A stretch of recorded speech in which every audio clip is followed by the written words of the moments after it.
Hey, welcome back to Midday Kentucky, everyone. Well, the World Health Organization can now classify a gaming disorder, an addiction to playing video games. Here to explain how he balances life and his job, you ready for this one, which is playing video games, is Sam Dalaware. How are you, my friend? I'm great, how are you? We had you on a few weeks ago where you told us how you make money playing video games. So I thought this was a really important topic to come in and discuss because kids are at home with their parents, school holidays. They all get onto these video games, okay? How do you keep a balanced life from video games to your normal social life and living day to day?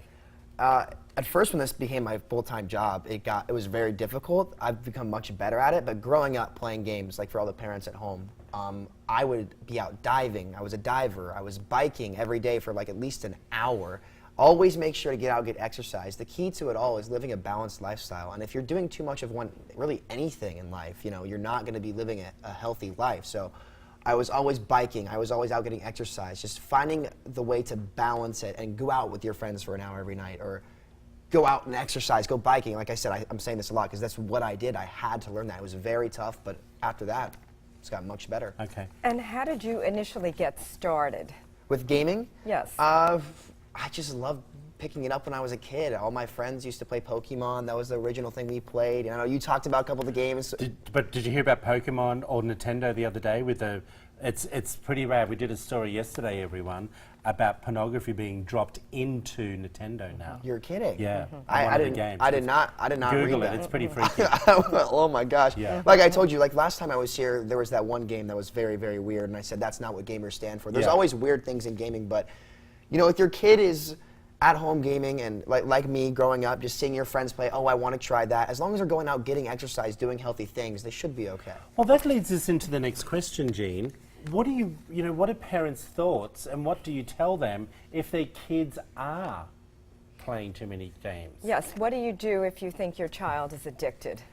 Well, figure out what it is they're playing, because there's a lot of types of games out there. If they're playing games like Minecraft on multiplayer servers, interacting with other kids, I know my kid's not alone sitting there by himself in his room doing, you know, God knows what game. But as long as you look up the information about what games your kid are playing and seeing and making your own decision about, is this healthy for my kid?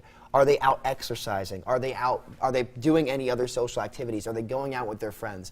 A big red flag for me would be the kid doesn't want to do anything else. Like, I always wanted to go out and do stuff with my friends whilst I was doing this stuff. And if they're not actively wanting to do anything else with their life, then that's where the problem is. But me right now, I do this for a living. I can't wait to get outside after a 4-hour stream. I can't wait to walk over to Shake Shack, walk over to, you know, Whole Foods, go out and get some air. But if they want to sit there 12 hours a day, I cannot do more than 8 hours. And you get paid for it. Yeah, I can't do more than 8 hours. I crash. And is that the time that you should take your child to a doctor when they don't want to do anything else, when they don't want to do sports, and they don't want to do their homework, and they don't want to communicate with the rest of the family? Is that the time you take your child to a doctor? The first thing I would do is have a heart-to-heart with your kid and just say, okay, what's going on? Because, you know, communication's key. If that initial communication, say, hey, is this a problem? What are you doing? Do your research, figure out what it is your kid's playing. And if the problem persists for maybe a couple weeks, a month, then you could say, okay, what's the next step? Yeah, but Sam, here's the thing, and this is what I want to say to everyone at home as well. Like, you know, you're right with what you were saying. If you see that issue happening and you've tried to take those Game Boys away or bar them from their room, or, you know, you try to, I know, somehow discipline them, it can sometimes be worse.